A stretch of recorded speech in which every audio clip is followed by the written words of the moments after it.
today we're going to make another pasta recipe dish, okay? So today we're going to make seafood pasta. So instead of a red sauce, I thought of making a white sauce. But this recipe, pwede nyo rin siyang gawing red sauce naman. Okay, so I have here in front of me different shellfish and mga seafoods. Okay, ito yung mga usual favorites ko and medyo mas affordable or available doon sa aking suking tindera. Okay? Pero syempre, hindi naman necessarily apat kaagad ilalagay nyo sa inyong pasta dish or pwedeng gumamit kayo ng ibang seafood or shellfish. Okay? So I'll show you what I have here now. I have here baby pusit. Ang cute-cute nila. Ayan. Okay, so ganyan siya pag binili mo sa supermarket or kaya sa wet market or sa suking tindera nyo. So yung sa akin kasi pinadeliver ko lang sila, in-order ko online. Then free delivery, kaya sobrang convenient. Ayan, so yan yung baby pusit natin. And later on, I will clean this. Okay, and then I'll show you ano ba dapat itsura niya. Okay, may mga mas maliliit pa dito ako nabili before, pero hirap ako linisin kasi nga ang dami, tas ang liit. So what I'm going to do later on is remove this, yung head niya, and then makikita nyo dyan, diba, may tinatawag na squid ink. So yan, usually nandyan yung sa loob nito yung squid ink. Okay, and we have to be very careful na hindi siya mabasag. Okay, so we'll remove the head and then may parang plastic kayong makikita dyan. And then ito. Yan, yun yung sa squid ink sack. So kailangan careful mo siyang tatanggalin or else mangingitim yung ating white sauce na seafood pasta. Okay, so careful lang natin siya. Yung iba ginagamit yan for paella na squid ink. Gusto nila color black yung paella nila or yung pasta nila. Yan din ang ginagamit when you're making squid ink pasta. Kung gusto mo color black yung pasta mo. Instead of, yun nga, yung mga gumagawa ng mga specialty pasta. Okay, I have here naman mussels or tahong. So, most of the time, okay gamitin itong mga to kasi mura lang, affordable. And then I also have here halaan or clams. Medyo mas maliliit nga lang sila. So, if you want to make pasta vongole, okay, so kailangan nyo ng clams. So, pero ito kasi hindi lang clams ang gagamitin natin. Kaya seafood pasta talaga siya. And then I have here my favorite shrimps, okay? So, later on, I'm going to remove the head, okay? And then I'm going to peel it, but leave the tail intact. And then, i-devein din natin siya. Tatanggalan natin siya. Yung color black na nakikita nyo sa loob. Okay, so that's how you should really prepare your food. Dapat, isa-isa yung ingredients ay nililinis nyo. And that, it only shows how you take care of your ingredients. And yung syempre, pag-value nyo, pag nagluluto kayo, hindi yung parang basta-basta. You make sure na your ingredients are fresh, and you properly clean them, and you properly store them. And then, pag niluto nyo, mas maasahan nyo na mas masarap yung lulutuin nyo. Okay, so later on, I'll show you the recipe or the procedure on how to make the seafood pasta. But for now, we'll just clean the squid and also the shrimp. Okay? Okay, so we're back and na-prepare na rin namin yung mga seafood and shellfish na gagamitin natin for our pasta. So dito sa harapan ko, parang ang dami-dami ingredients. Pero sa totoo lang, dumami lang siya kasi ang dami kong nabili palang mga seafood and shellfish. So yung iba, I think gagamitin namin para sa ibang ulam na lang. Okay, so I'll show you the ingredients na at marirealize nyo na madadali lang pala mahanap yung mga ingredients and hindi talaga sila ganun kadami. Okay? So, we'll start. We need butter. Okay? So, this is again, so I would like to emphasize kung paano ba talaga malalaman ang pagproportion ng butter. So, ang isang ganito, so I'm using actually butter compound. So, if you're using margarine or real butter, at isang bar na ganito ay 1 cup. So, if you read it, 225 grams. Yung iba yung mga European, that's 200. Pero basically, ang isang bar ay 1 cup. Okay? So, I will get a portion lang. Siguro mga 1/4 cup. So, paano kung malalaman kung 1/4? So, napakadali. Hatiin nyo ulit sa apat, kahit imaginary lang. And then, that will be 1/4 yung isang portion doon. So, hatiin ko sa dalawa. Ang 1 cup ay magiging 1 1/2 plus 1/2. Okay, but sabi ko nga, kailangan namin ay 1/4 lang. So, hahatiin ulit yung half cup into 2. So, ito, kinat ko na all the way through actually. So, this is 1/4, 1/4, 1/4, 1/4. So, we'll only need this part, 1/4. So, kung kailangan nyo ng half cup, dahil i-double nyo yung recipe, itong dalawang gagamitin nyo. Okay? So, at least next time, malalaman nyo kung ilan yung natitira. Okay? So, I'll just cut this into smaller pieces para mas mabilis siyang matunaw sa ating pan. So, I'm going to turn on my pan and then put the butter. Okay. So, this is butter compound. Pero kung halimbawa, meron naman kayong butter sa bahay, syempre, the better. Pwede rin meron ka maglagay kayo ng olive oil or kaya ayaw nyo ng butter, olive oil lang talaga, pwede rin. Okay? What we're going to do is we're going to cook first some of the seafood na hindi pa luto. Okay? I'll show you pala. The tahong or yung mussels, pinakuluan na siya sa water. Okay? And then, yung meron kasi pag pinakuluan nyo siya, magkakaroon ng bubbles. So, pinatatanggal ko yun. Okay? And then, yung clear na yung pinaka-soup niya, pinatago ko muna. Okay? So, pwedeng gamitin for this pasta dish or pwedeng para sa ibang ulam. And then, same ang ginawa namin sa halaan. Okay? So, pinakuluan lang, tinanggal yung parang mga bubbles, yun yung parang dumi niya. And then, yung pinagpakulaan ulit, andito, naka-reserve. Okay? So, ang hindi pa naluluto sa kaninang pinakita ko sa inyong seafood ay ang ating baby squid at ang ating shrimp. If you can see, yung shrimp natin ay binalatan na, tapos diniving, pero nag-iwan kami ng konting yung tail part. Okay? So, I'm going to cook the seafood, the shrimp. Okay. And ang shrimp kasi mabilis naman siya maluto. Okay. Mabilis lang siya, mga 1 to 2 minutes per side. Okay, so while I'm cooking this, I'm going to show you pala the other ingredients pa, no? So, ito kasi, ito yung seafood natin. Okay? And of course, nauna na yung butter kasi niluluto na nga natin siya in butter. Pero basically, what you will need, for sure meron na agad sa bahay nyo. So, we have here onions, red onion. If you want white, it's fine. Ini-slice lang siya, thinly. Also, garlic, lots of garlic. That's basically siguro mga half whole. Half ng head. So, if you want more, pwede rin. Kasi ako talaga mahilig din ako sa garlic eh. It's healthier and also, mas napapasarap niya yung dish. Okay, I'm turning the shrimp kasi nag-pinkish na siya ng konti. Okay. And then, I have here tomatoes. Lucky new. Parmesan cheese, basil. Okay. Excuse me. And then, I have here the cooked linguine or if you want spaghetti, that's fine. I have also fresh milk.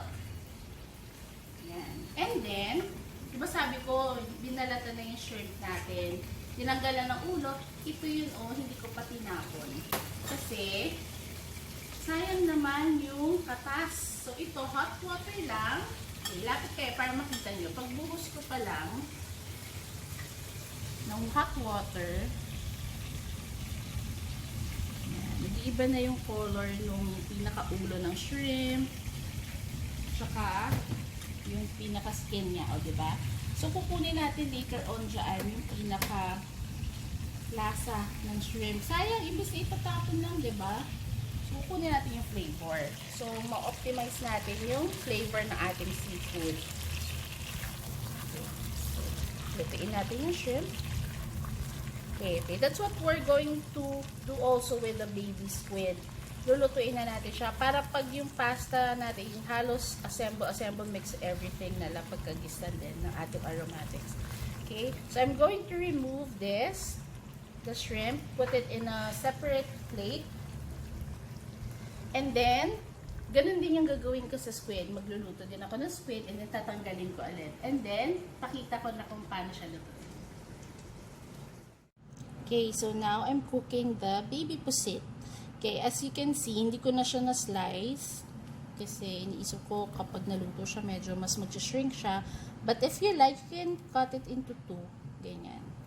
Or kung halimbawa, wala lang kayong baby squid na nakita, pero meron kayong squid na nakita sa supermarket or sa wet market, palengke, or sa supplier nyo ng seafood, pwede naman, tapos slice nyo na lang. So, magkakaroon kayo parang squid rings sa inyong pasta. Okay, so at least, diba? And then, what else can you use? You can use fish fillet. Kahit yung mga frozen fish fillet, ikakat nyo na lang siya into mga 1.5 to 2 inches. And then, pwede nyo siyang i-coat pa. Pwede nyo i-flour, basic breading procedure nyo, kung gusto nyo, or gusto nyo flour lang or prito lang. So, maganda lang kapag na may konting breading siya, kahit flour lang, kahit wala yung pinaka-Japanese breadcrumbs, para mas hindi siya masira, lalo na kapag tinutos mo na siya with the noodles. Kasi diba yung ibang mga fish fillet, mabilis masira. So, yan. Okay? So again, this is one of the options if you want baby squid. Okay, so ito yung mga peels, tsaka yung head ng shrimp kanina. And then, nilagyan ng hot water. And then, gusto ko medyo pinupush ko siya para yung laman ng lasa doon sa head especially lumabas. Okay, so andito lahat sa liquid na to yung ating gagamitin for the pasta. Okay. Okay, so nire-remove ko na from the pan yung ating baby squid para hindi siya ma-overcook. Alam nyo, madali lang naman magluto ng seafood eh. Actually, better na hindi nyo siya na-over ng luto. Yun yung secret doon. Kasi pag na-over kayo ng luto, tumitika siya. Tapos hindi siya lalong masarap kainin. Okay, so what I'm going to do is, dun sa ating butter, andyan na lahat ng flavor ng ating shrimp, ng baby squid. Going to saute our sliced onions. Okay. So, mas gusto ko dito ay red. Pero if you like, or if you have only white onions, pwede naman. So, I'm just going to let this sweat. So, sweat is a cooking term. Yan. So, we want the onions to be a little bit on the translucent. Okay. So, hindi naman over, parang pasunog na hindi ganun, okay? So, gusto lang natin maluto. So, the flavors ng onions lumalabas. And then, i-add natin is yung garlic. So, if you want na pa-chop, pa-slice, yan, doesn't really matter. So, depende rin. Pero, katulad nito, kung ganito yung slice nyo sa onions, better na slice din sa garlic. Kung chinop nyo yung onions nyo, better din na chop or mince yung garlic nyo. Okay? Okay. So, yung flavor ng baby squid, parang umalo na talaga dito. Okay, so I'm adding the garlic.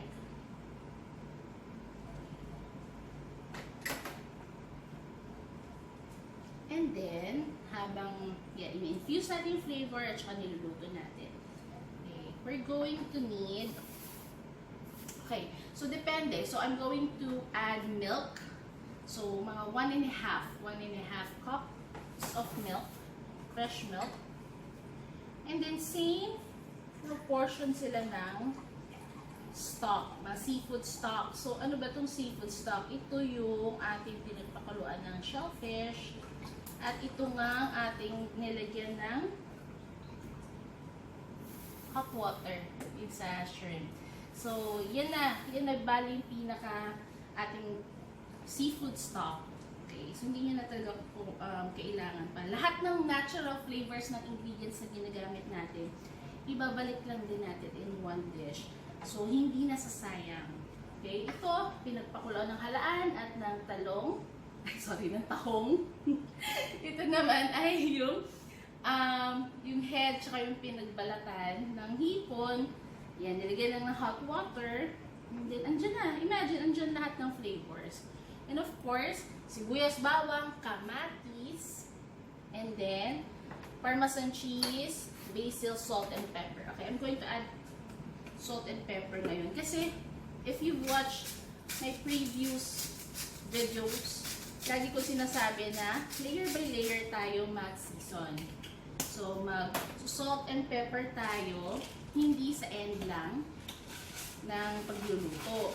So, pwedeng habang nagigisa pa lang, and then in the middle, and then maybe in the end. So, yung sa end, more of after you taste it. Okay?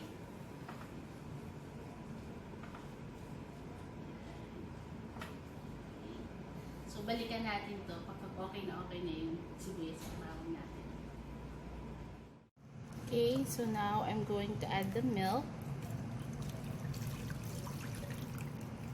And yung ating seafood stock. So, depende na sa inyo anong gusto nyong gamitin. Yung sa shrimp, yung pinagpakuluan ng halaan or ng tahong.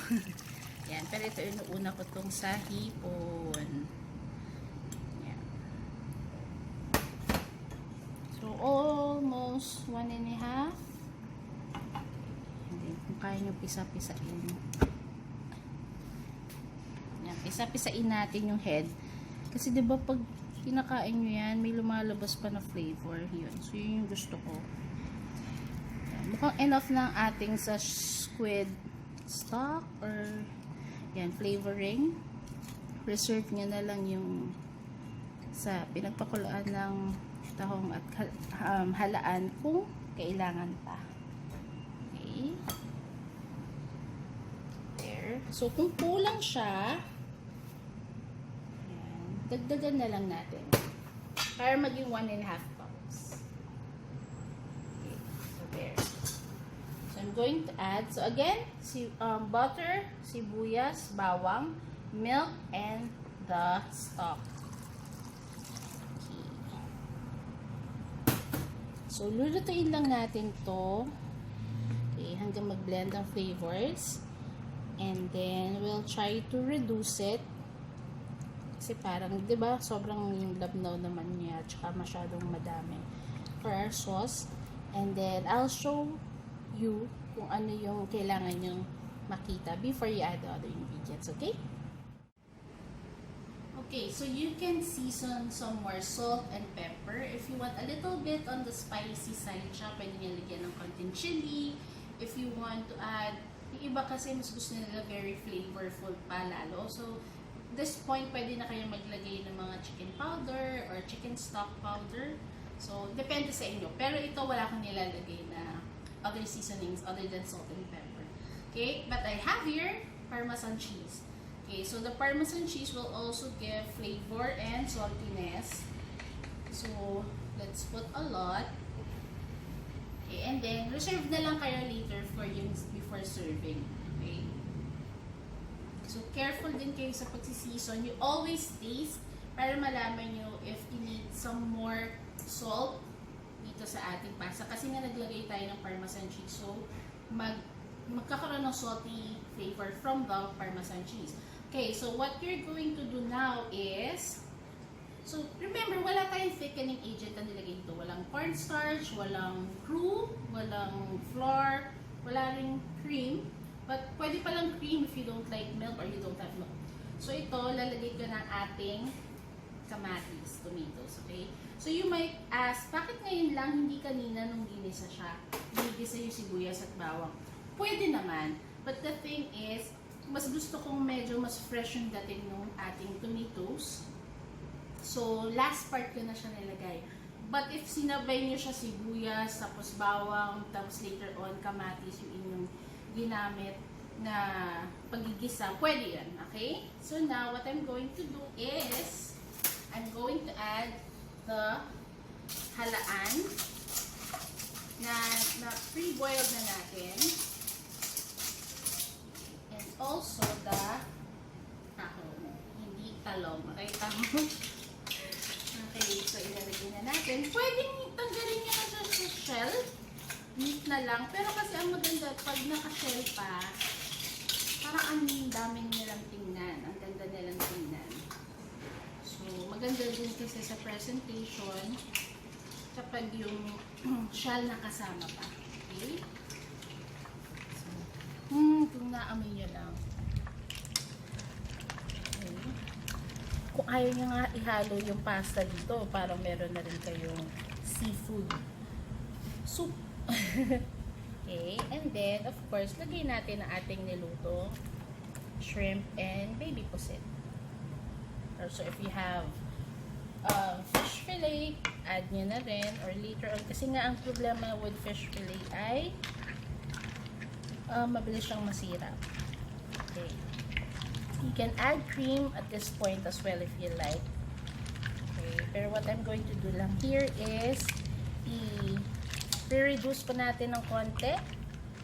And then we're going to add the linguine or spaghetti, whatever pasta you like. Garnish it with fresh basil or parsley, Italian parsley, I like that also. And more Parmesan cheese.